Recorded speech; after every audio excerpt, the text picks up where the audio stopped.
Dans cette vidéo, je vais vous présenter une façon de vérifier une multiplication.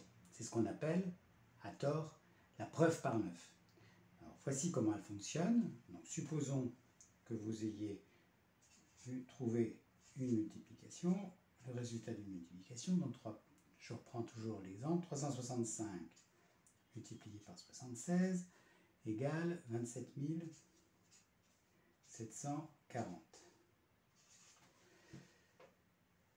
La preuve par 9 consiste à poser dans une croix les résultats des calculs suivants. Donc je prends le premier terme, 365, et j'additionne les chiffres. Donc 6 et 3, 9, 9 et 5, 14, et je recommence. 14 c'est 1 et 4, 4 et 1 ça fait 5, et j'inscris ici 5. Ainsi un chiffre qui sera toujours donc entre 0 et 9. Je recommence avec le deuxième terme, donc 76, 6 et 7, 13, 3 et 1, 4. Et maintenant, je fais la multiplication donc de 5 multiplié par 4, ce qui fait 20, et je recommence la même opération. 20 c'est 2 et 0, donc j'inscris 2 ici. Voilà, donc maintenant je vais faire le même calcul avec le résultat que je pense être le bon, donc 27 740. Donc 7 et 2, 9, 9 et 7, 16, 16 et 4, 20. 20 c'est 2 et 0, et donc ça fait 2. Et donc là j'ai bien 2 ici et 2 là, donc le résultat étant le même, je dis que le test est OK.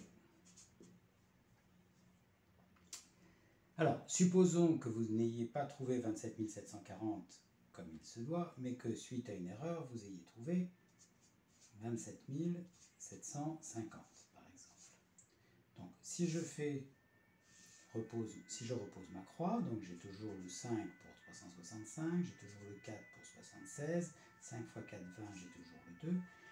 Mais là, par contre, je vais trouver 2 et 7, 9, 9 et 7, 16, 16 et 5, 21, 1 et 2, ça fait 3. Et donc, j'ai là le test KO. Donc, 3 est différent de 2.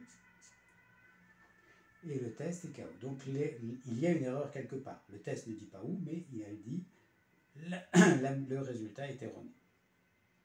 Alors, c'est un test et pas une preuve, parce que le terme de preuve est trop fort par rapport à sa signification habituelle en mathématiques, car des erreurs peuvent se compenser et ne pas être détectées par le test. Donc, par exemple, supposons que vous ayez trouvé 27 650,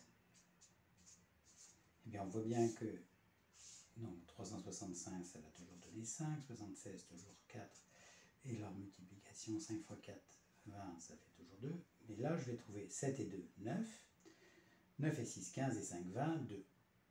Et donc là je suis dans un cas où j'ai bien le test OK, mais pour un résultat faux.